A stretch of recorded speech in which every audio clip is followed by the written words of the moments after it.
Yee! Hey guys, welcome to my channel. Tiffany here, and I'm the owner of Tiffany Gordon Cosplay LLC, which is a company that focuses on costume and prop fabrication as well as education. And I'd love to have you as part of our cosplay building community here, so subscribe to the channel. On today's cosplay tutorial, I'm going to be going over how to make another Helicroll mask from Genshin Impact. And specifically, we're going to be doing the Cairo one today. So let's begin. And here are all of the tools and materials that you will need for making your own mask, including the 2, 4, and 10mm HG foam. And I'll have links to all of these in the video description. And the pattern we're going to be using for this tutorial is available on my website, TiffanyGordonCosplay.com, also link in the description. To first start off, we're going to talk about the mask part. And for this, it's going to be parts A through D on my pattern, and you're going to want to trace these onto 4mm HG foam. Next, using a heat gun, we're going to want to heat treat our foam, followed by using an X-Acto knife to cut out each of these pieces. Reminder to label everything as well. And for assembling, we're going to be using contact cement glue, and you're going to want to apply this onto all of these edges. Wait for the glue to dry, and then you're going to want to attach them together. And I find it easiest to attach starting from the top, attaching A to B, repeating this for C to D, and then attaching those two connected pieces in the center. And you want to use the table to attach this flush, so that way all of your seams will be as close together as possible and you won't have any gaps. Now for all of the face details, and these you're going to want to trace all of the snowflake-like elements onto 2mm HT foam. Again, heat treat it before cutting it out with an X-Acto knife. And for attaching these snowflake-like parts to the mask section, I found it easiest to cut little triangle pieces onto the paper template and tape that on top of our foam part. This will make it so you can put little black dots with your Sharpie to indicate where you want to put your pieces. And then afterwards, I would get the actual piece and lay it using my guidelines and trace out that actual shape onto our main 4mm mask part. And this made it so I knew where to apply my contact cement glue onto the mask part, as well as the back of all of our snowflake pieces. And a reminder to let the glue fully dry before starting to attach all of them together. And the last little step for this part of the mask is you're going to want to go to your sanding area, and using a Dremel and a sanding drum, you'll want to round out all of those edges, and this will just make it so you don't have any sharp corners and all of your pieces will nicely align as well. The last parts that we need to talk about for making this mask is, of course, the horns.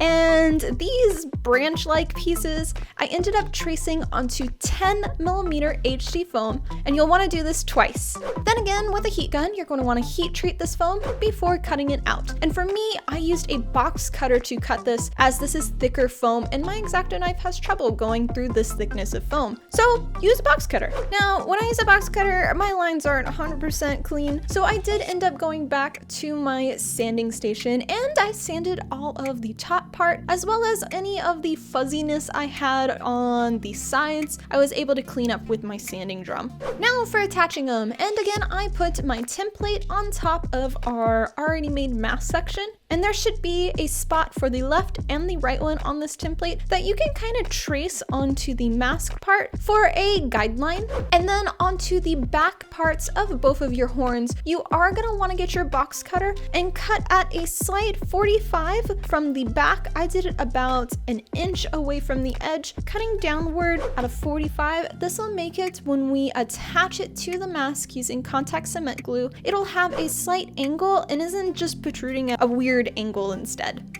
And that will complete the fabrication part of your Cairo Hilitroll mask. Now for my favorite part, painting. And here are all of the tools and materials I used for painting this mask. And as always, if you don't have airbrush paint or an airbrush gun, you can always paint this by hand using acrylic paint. So don't worry. And our first step will be priming our mask. And for this, I used Plasti-Dip. And you're gonna wanna do this by applying heavy coats onto both the front side and the back side. You'll do this 3 times, waiting an hour in between each coat to fully prime your piece. Then for painting, we're going to be using airbrush paint that was provided by Kratex Colors, as well as my airbrush gun, which was provided by Iwata Airbrush. Starting off with our base coat, which is going to be Wicked Cream onto both the front and the back side of the mask. And once that coat of paint was dry, it was on to our blue color, which is going to be Laguna Blue. And for this color, I mainly focused on the center section and then kind of faded it going up halfway through the antler pieces. Next, I used Wicked White, and for this, I mainly focused on the tips of the antler pieces, focusing heavy at the edge and then slowly moving the airbrush gun away from the surface, and this is gonna make it so the paint is going to kind of fan out more and look like you're gonna have a natural gradient on the surface, and your eyes are visually gonna cause that blue and that white to mix. So you get this really pretty subtle fade from the blue to the white, a natural gradient. After that paint was fully dry, it was time to paint the snowflakes. And you can mask off all of our painted areas, but I didn't really feel like it. I kind of just wanted to paint by hand. So for this, I'm going to be using Wicked White, the same airbrush paint that we've been using, and instead of an airbrush gun, I'm just going to use a paintbrush and apply it onto all of our snowflake-like areas.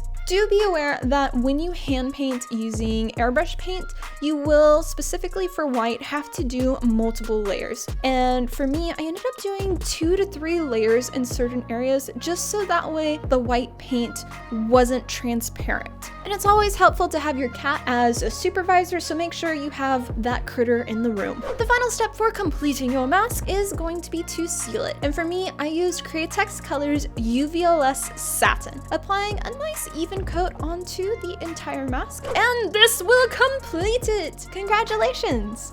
And that, guys, is how to make your Karo Hilly Troll mask from Genshin Impact. I hope you found this video helpful for making your very own one, and if so, let me know in the comments, as well as don't forget to like this video and subscribe to the channel. A big thank you to all of my company sponsors here on YouTube, as well as all of my YouTube members who financially help to support so I can bring you more cosplay tutorials. And I will see you for our next one. Much love, guys.